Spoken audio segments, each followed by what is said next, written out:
जय हिंद दोस्तों। Sir classes में आपका स्वागत है। जैसा कि आप जानते हैं, हम सर क्लासेज में विगत वर्षों में आरपीएससी और अन्य एजेंसी द्वारा करवाई गई परीक्षाओं के पेपर को विस्तृत रूप से व्याख्या करते हुए हल करते हैं। इसी कड़ी में आज हम पीआरओ स्क्रीनिंग टेस्ट 2019 जिसका एग्जाम 22 अक्टूबर 2019 को करवाया गया था के पेपर को इसकी ऑफिशियल आंसर की के साथ हल कर रहे हैं।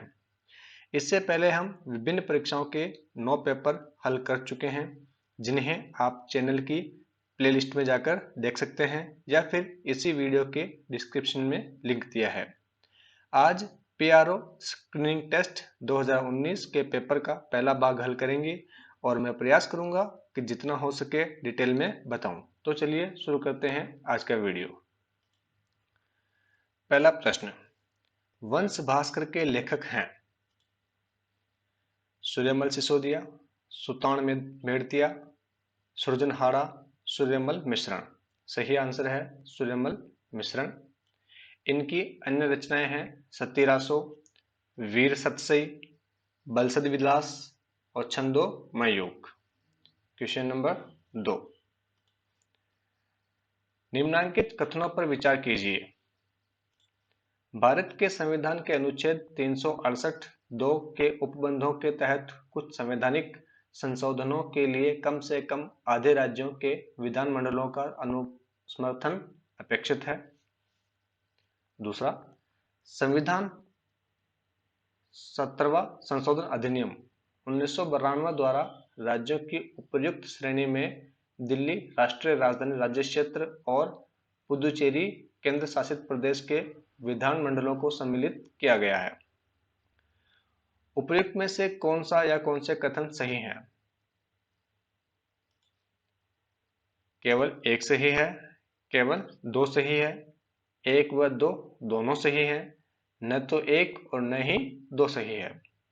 दोस्तों यहाँ पे जो है ऑप्शन नंबर 1 है वो सही है ये, और जो ऑप्शन नंबर 2 है वो गलत है। क्यों?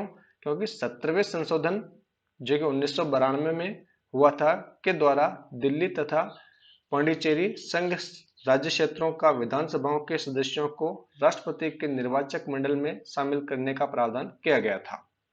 तो इस तरह हमारा सही आंसर हो जाएगा ऑप्शन नंबर 1, ए हमारा जो है आंसर हो जाएगा। अगला प्रश्न देखते हैं। तीसरा, इटली के नेपल्स में आयोजित ट्रिप्लेक्स विश्व यूनिवर्सिएड खेलकूद प्रतियोगिता की 100 मीटर रेस महिला वर्ग की स्वर्ण पदक विजेता है।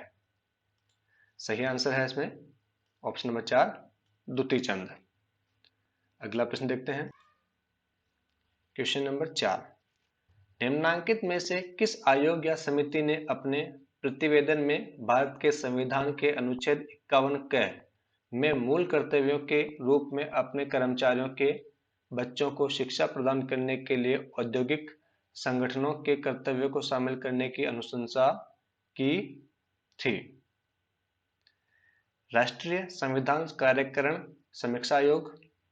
दूसरा ऑप्शन, देश के नागरिकों को मूल कर्तव्यों को सिखाने के लिए सुझावों के संचालन के लिए समिति। तीसरा ऑप्शन, भारत के विधि आयोग का 259वां प्रतिवेदन। और चौथा ऑप्शन, सरदार स्वर्ण सिंह समिति। सही आंसर इसका है ऑप्शन नंबर 1। अगला प्रश्न देखते हैं।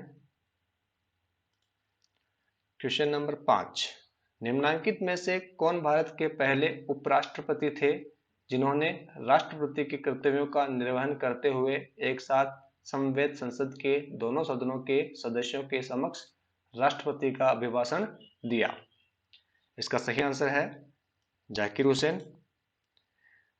ये देश के तीसरे राष्ट्रपति थे, साथ ही प्रथम मुस्लिम राष्ट्रपति थे और इनका कार्यकाल 1967 से 1969 यानी 1967 से 1969 तक था और ये भारत रत्न प्राप्त थे।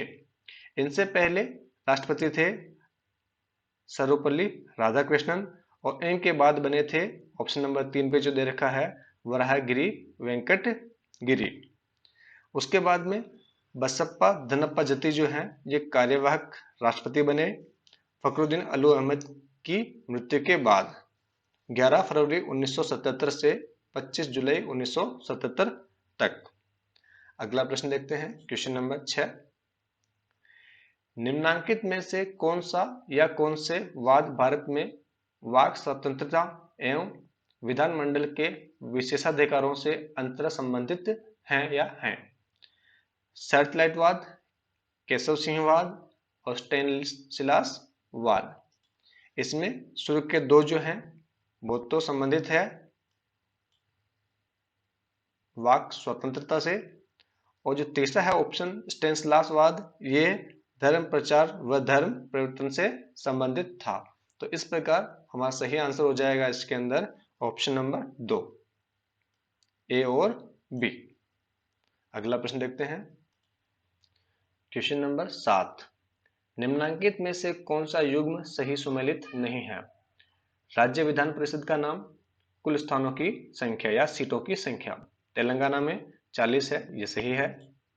आंध्र प्रदेश में 52, ये गलत है, आंध्र प्रदेश में 52 नहीं है, यहाँ पे 58 है। महाराष्ट्र में 78, ये सही है। बिहार में 75, ये भी सही है। अभी हाल ही में जनवरी 2020 में आंध्र प्रदेश की विधानसभा ने राज्य विधान परिषद को समाप्त करने का प्रस्ताव पारित किया है। आंध्र प्रदेश के सीएम जगनमोहन रेड्डी हैं। विधानसभा सदस्य टी सीताराम और विधानसभा सदस्य संख्या है 175।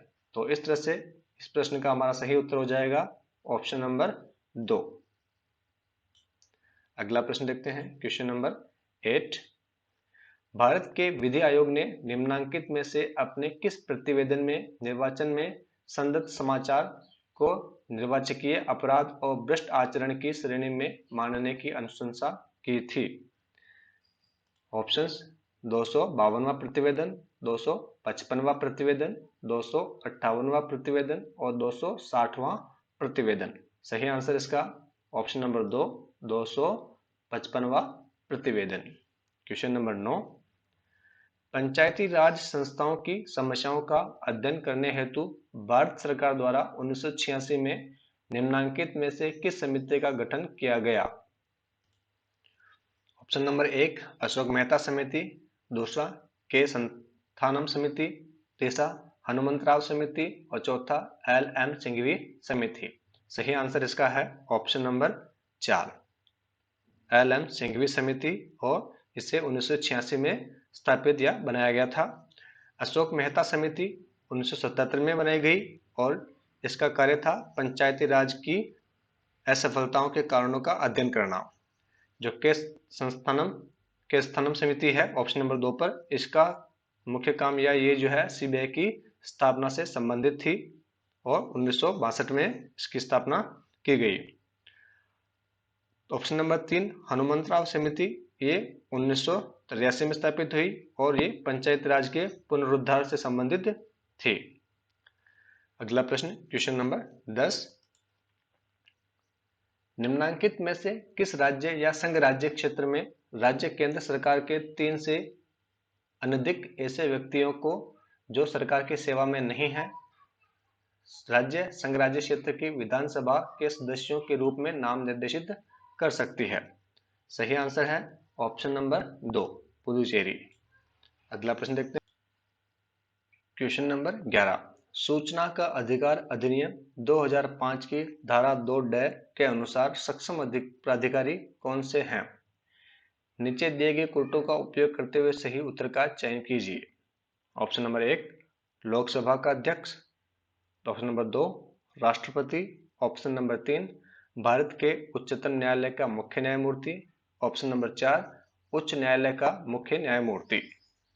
ऑप्शंस में दे रखा है ए और बी, ए बी सी, ए और सी, और चौथा ऑप्शन ए बी सी और डी। आरपीएससी ने इसका सही आंसर ऑप्शन नंबर 4 को माना है, ए बी सी एवं डी को। अगला प्रश्न, क्वेश्चन नंबर 12। ब्लॉक मनरेगा अधिनियम 2005 के अनुसार है एक ग्राम पंचायत के भीतर एक सामुदायिक विकास क्षेत्र 7 जिलों का एक समूह है। एक जिले के भीतर एक सामुदायिक विकास क्षेत्र जिसमें ग्राम पंचायत का एक समूह है। 5 ग्राम पंचायतों का एक समूह है। इसका आंसर आरपीएससी ने ऑप्शन नंबर 3 को माना है। एक जिले के भीतर एक सामुदायिक विकास क्षेत्र जिसमें ग्राम पंचायत का एक समूह है। अगला प्रश्न, क्वेश्चन नंबर 13। निःशुल्क और अनिवार्य बाल शिक्षा का अधिकार अधिनियम 2009 की धारा 21 के अनुसार विद्यालय प्रबंध समिति के कितने प्रतिशत सदस्य स्त्रियां होनी चाहिए? सही आंसर इसका है ऑप्शन नंबर 4, 50%। अगला प्रश्न देखते हैं, क्वेश्चन नंबर 14। मनरेगा योजना का ध्यान निम्नलिखित कार्यों पर उसकी या उनकी प्राथमिकता के क्रम में केंद्रित होगा।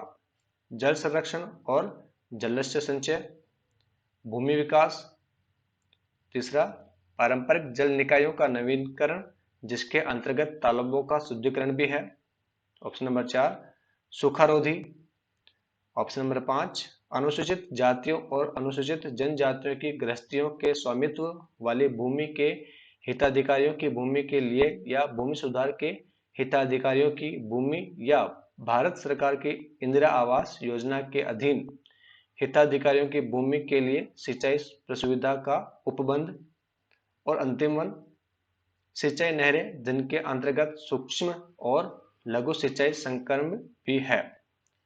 प्राथमिकता का कौन सा क्रम सही है? आरपीएससी ने इसका सही आंसर ऑप्शन नंबर 2 को माना है।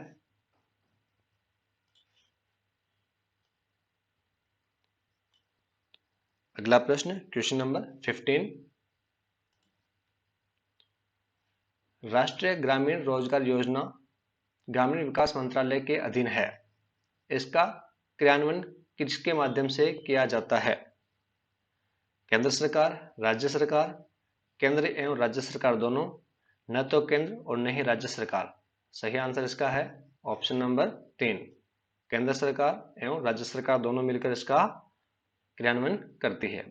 अगला प्रश्न, क्वेश्चन नंबर 16। नरेगा अधिनियम 2005 फरवरी 2006 को राजस्थान के निम्नलिखित में से किस जिले में प्रवृत्त नहीं हुआ था?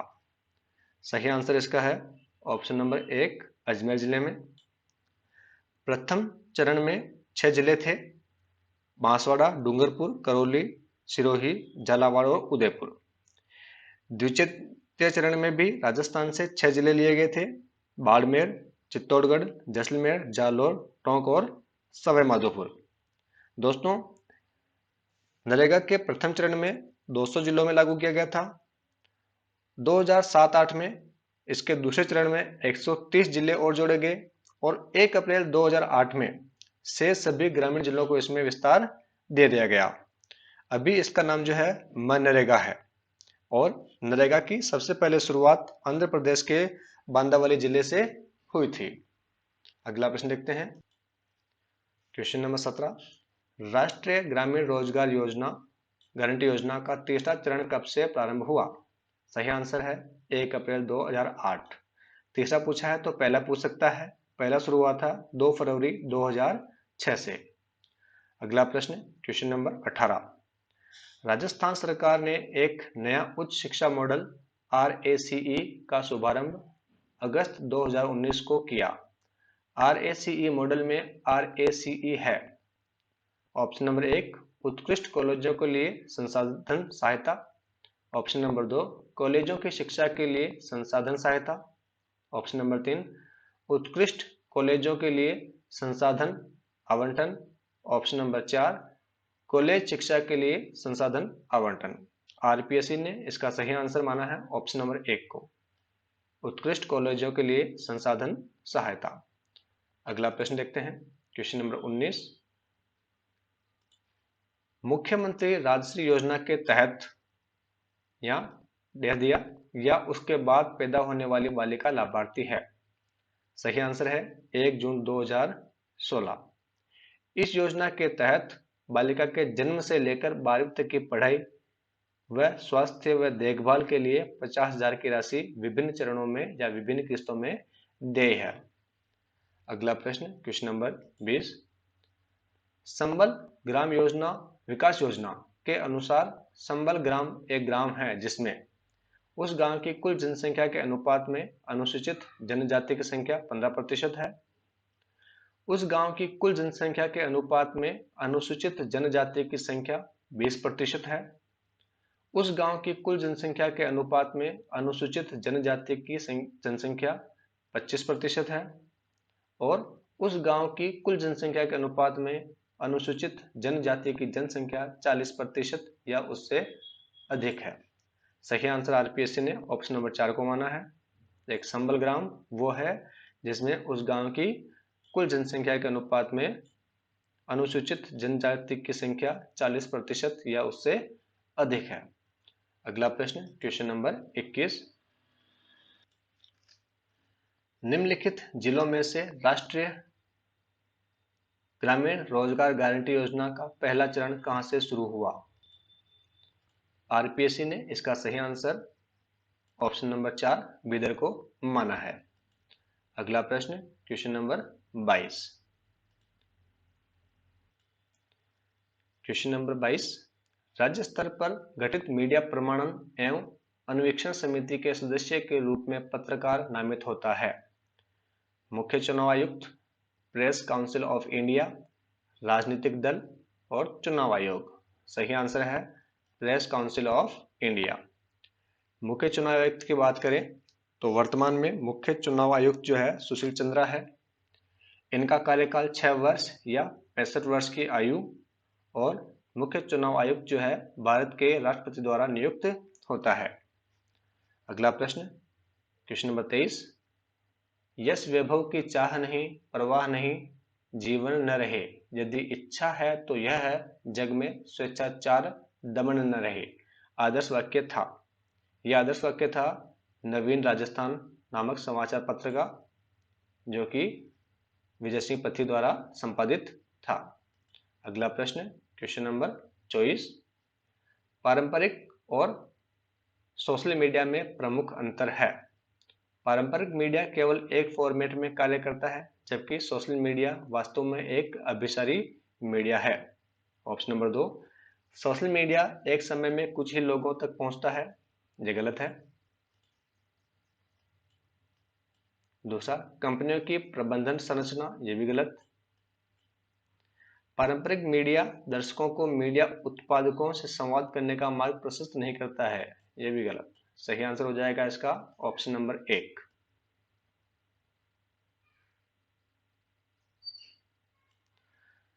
अंतिम प्रश्न आज का, नागरिकों के आधारभूत प्रयासों से बनाई गई वेबसाइट को कहा जाता है? लर्किंग, ट्रोलिंग, फिशिंग और एस्ट्रो टर्फिंग। सही आंसर इसका है एस्ट्रो टर्फिंग। लर्किंग दोस्तों ये होता है कि कोई अपने आप को ऑनलाइन हाइड कर लेता है और अपने ट्रेसेस यानी अपने सबूत नहीं छोड़कर आपके डेटा वो चुरा लेता है या आपको देखता है, एक तरह से आपकी एक्टिविटीज को देखता है वो। ट्रोलिंग हम देखते हैं, जैसे ट्विटर पर ट्रोल करना, तो उसको बोलते हैं ट्रोलिंग। फिशिंग, जब कोई आदमी या कोई ऐसी वेबसाइट्स होती हैं ये जो आपके डेटा को चुराने के प्रयास करते हैं या चुरा लेती है ऑनलाइन रहकर। तो दोस्तों ये था आज का वीडियो। अगर पसंद आया हो तो लाइक करो, शेयर करो और चैनल को सब्सक्राइब करो। और हाँ, नोटिफिकेशन बेल को प्रेस करो ताकि जैसे ही कोई नया वीडियो रिलीज किया जाए आपको नोटिफिकेशन मिल सके। फिर मिलेंगे एक नए वीडियो के साथ, तब तक के लिए जय हिंद।